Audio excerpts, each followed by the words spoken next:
Hi friends, welcome to Nahash kitchen. இது வரைக்கும் நம்ம சேனலை சப்ஸ்கிரைப் பண்ணாதவங்க சப்ஸ்கிரைப் பட்டனை ப்ரெஸ் பண்ணுங்கள். அப்படியே பக்கத்தில் இருக்க பெல் ஐக்கானை கிளிக் பண்ணுங்கள். அப்போ தான் நம்ம சேனலோட வீடியோஸை நீங்கள் மிஸ் பண்ணாமல் தான் பார்க்கலாம். வாங்க இப்போ வீடியோக்குள்ளே போகலாம். ஹாய் ஃப்ரெண்ட்ஸ், இன்றைக்கி ஃப்ரீ ஸ்டைலில் ஒரு சீஸி எக் ரெசிபி நான் பண்ண போகிறேன். அதுக்கு சும்மா ரேண்டமாக வீட்டில் இருக்க திங்ஸ் வச்சு தான் நான் பண்ண போகிறேன். அது தேவையான பொருள்லாம் காமிக்கிறேன் பாருங்கள். 5 எக்ஸு எடுத்து அதை பாயில் பண்ணியிருக்கேன். அது இல்லாமல் நமக்கு ginger powder, garlic powder, white pepper எடுத்து வச்சுருக்கேன். இது மொசரல்லா சீஸு கொஞ்சம் இருக்குது. இது ஷெட் பண்ணி கடைசியாக நம்ம போடுறதுக்கு யூஸ் பண்ண போகிறோம். அது இல்லாமல் டொமேட்டோ சாஸு, பீஸா சாஸு, இது ரெண்டுமே ஒரு டேபிள் ஸ்பூன். அதுக்கப்புறம் பட்டர், ஒரு ஆனியன், இந்த மாதிரி பீஸாவுக்கு நம்ம கட் பண்ணுற மாதிரி க்யூபாக கட் பண்ணி வச்சுருக்கேன். அதே மாதிரி ஒரு க்ரீன் கேப்சிகம் சின்னது, 2 டொமேட்டோஸு, இது நம்ம பியூரியாக அரைக்க போகிறோம். அதுக்கு இந்த மாதிரி கட் பண்ணி வச்சுருக்கேன். இவ்வளோ தான் ஃப்ரெண்ட்ஸ், இதுக்கு தேவையான திங்ஸு. வாங்க இப்போ எப்படி பண்ணலாங்கிறத பார்க்கலாம். ஸோ முதல்ல நம்ம டொமேட்டோஸை பேஸ்ட்டாக அரைச்சி பியூரியாக எடுத்து வச்சுக்கலாம்.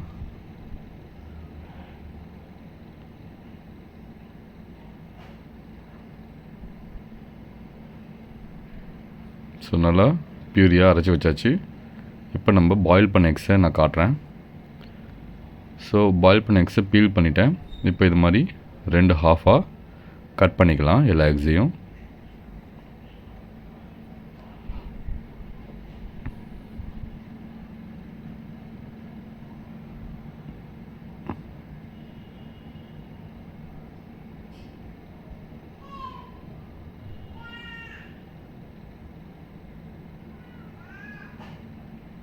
ஸோ எல்லா எக்ஸையும் நான் சொன்ன மாதிரி 2 ஹாஃபாக கட் பண்ணியாச்சு. இப்போ நம்ம ஒரு பேனை நல்லா கொஞ்சம் ஹீட்டாக விட்டு பட்டரை நான் கொஞ்சம் அப்ளை பண்ணிக்கிறேன். நம்ம அந்த எக்ஸை நம்ம ஷாலோ ஃப்ரை மாதிரி பண்ண போகிறோம். அதுக்கு தான்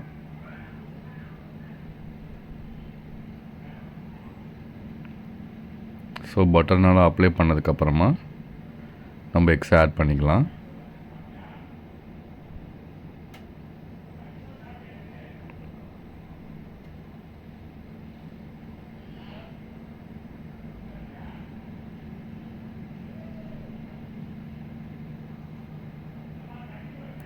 ஸோ ஒன்று ஒன்று அது மாதிரி இன்வெர்ட் பண்ணி ஆட் பண்ணிக்கோங்க.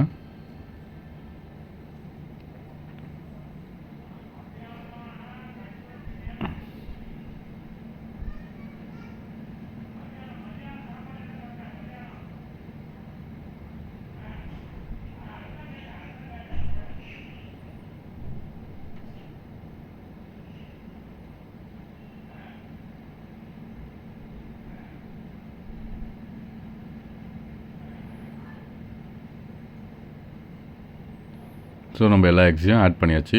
மீடியம் ஃப்ளேமில் வச்சு ஷாலோ ஃப்ரை பண்ணிக்கலாம்.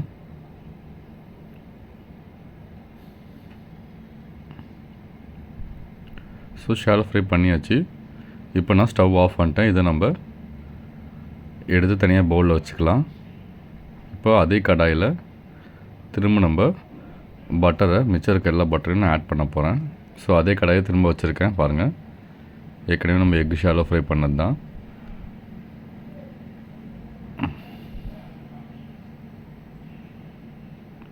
ஸோ அதில் எல்லா பட்டரையும் ஆட் பண்ணிக்கிறேன். ஸோ அந்த பேப்பரில் இருக்கலாம் பார்த்திங்கன்னா லைட்டாக அது மாதிரி வச்சு எடுத்திங்கன்னா 1 செகண்டில் அது மெல்ட் ஆகிடும். நம்ம வேஸ்ட் பண்ணாமல் எல்லா பட்டரையும் யூஸ் பண்ணிக்கலாம். ஸோ ஜஸ்ட் இது பேப்பர் தான், அதனால் ஒன்றும் நமக்கு பிரச்சனை கிடையாது.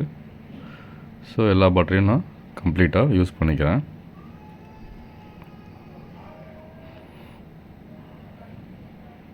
ஸோ இப்போ இதில் நம்ம என்ன பண்ண போகிறோன்னா, நம்ம கட் பண்ணி வச்சுருக்க அந்த ஆனியன்ஸு அண்டு கேப்சிகம் ரெண்டையுமே ஆட் பண்ணிவிட்டு நல்லா ஒரு ஹை ஃப்ளேமில் வச்சு சாட்டே பண்ணி டாஸ் பண்ணி எடுத்துக்கலாம்.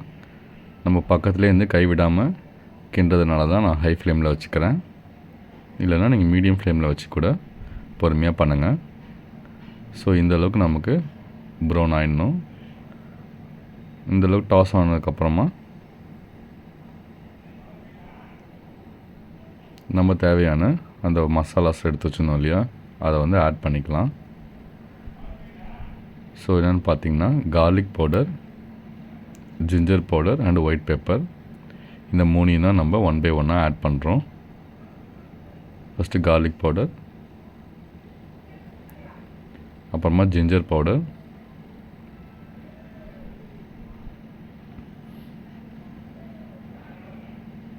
அதுக்கப்புறம் ஒயிட் பெப்பர்,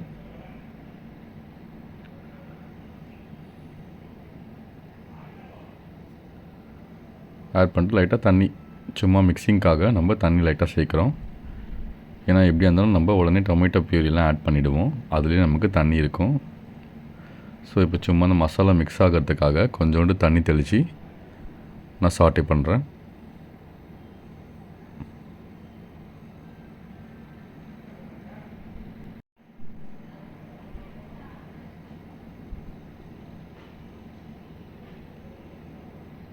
ஸோ நான் சொன்ன மாதிரி டொமேட்டோ பியூரியை இப்போ ஆட் பண்ணுறோம்.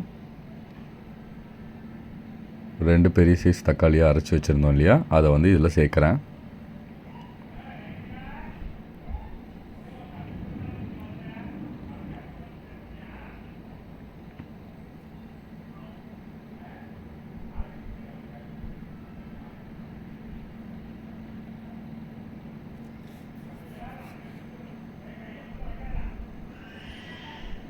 இந்த ரெசிபி வந்து நான் எங்கேயும் பார்த்து பண்ணல, நானே சும்மா மைண்டில் தோன்றதை வச்சு பண்ணுறேன்.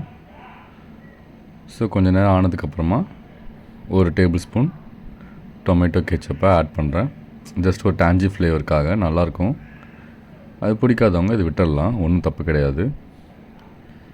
அதே மாதிரி கொஞ்சம் ஸ்பைசினஸ்க்காக இந்த பீஸா சாஸையும் நம்ம சேர்க்குறோம். இதுவும் 1 டேபிள் ஸ்பூன் அளவு. இது ரெண்டுமே ஒரு நல்ல ஃப்ளேவருக்காக தான் நான் சேர்க்குறேன். டேஞ்சி ஃப்ளேவர் பிடிக்காது, ஸ்பைசியாகவே வேணும்னு நினைக்கிறவங்க நம்ம வீட்டில் ஆட் பண்ணுற அந்த மிளகாத்தூள் கூட சேர்த்துக்கலாம், ஒன்றும் தப்பு கிடையாது. அதனால இன்னும் ஸ்பைசியாக இருக்கும். அது ஆட் பண்ணாமல் இது ஆட் பண்ணுறது மூலிமா நம்ம காரம் கொஞ்சம் கம்மியாகவும் நல்ல ஒரு டேஞ்சி ஃப்ளேவருக்காக நான் ஆட் பண்ணுறேன். அதுக்கப்புறம் பார்த்திங்கன்னா ஒரு 2 மினிட்ஸ்க்கு அப்புறமா நான் சீஸ் ஸ்லைஸ் ஆட் பண்ணுறேன். இது வந்து நான் இன்க்ரீடியன்ட் சொல்லும் போது நான் வந்து மிஸ் பண்ணிட்டேன்.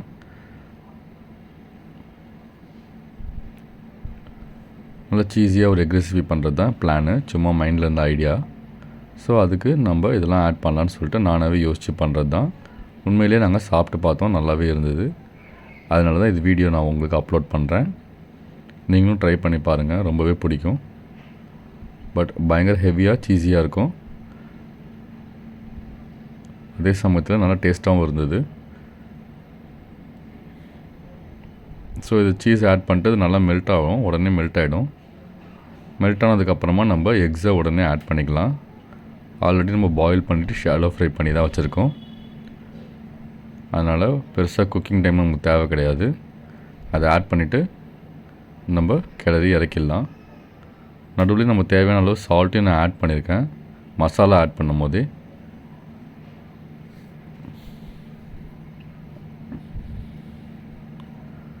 அது போக நீங்கள் எக் ஆட் பண்ணுறதுக்கு முன்னாடி சால்ட் செக் பண்ணிவிட்டு வேணும்னா நீங்கள் ஆட் பண்ணிக்கலாம்.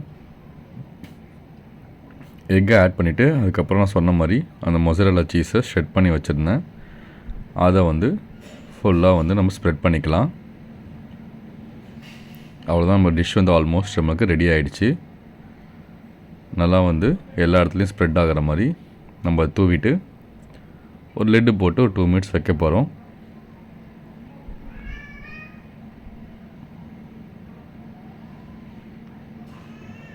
ஏன்னா இது மொசரல்லா எப்பயுமே வந்து பார்த்திங்கன்னா நம்ம டாப்பிங் மாதிரி தான், நம்ம இதை போட்டுட்டு கிண்டக்கூடாது.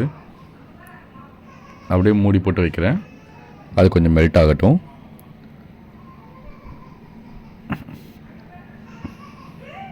ஒரு 2 மினிட்ஸில் இது கம்ப்ளீட்டாக மெல்ட் ஆகிடும்.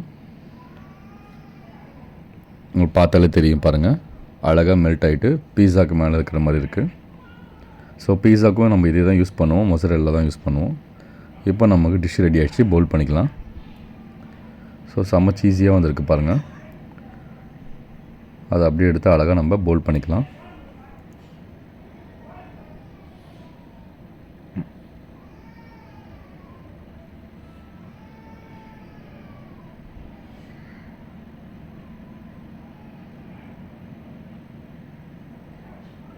அவ்வளோதான் ஃப்ரெண்ட்ஸ், நம்மளோட ஈஸியாக செய்யக்கூடிய free style cheesy egg recipe செஞ்சு முடிச்சிட்டோம்.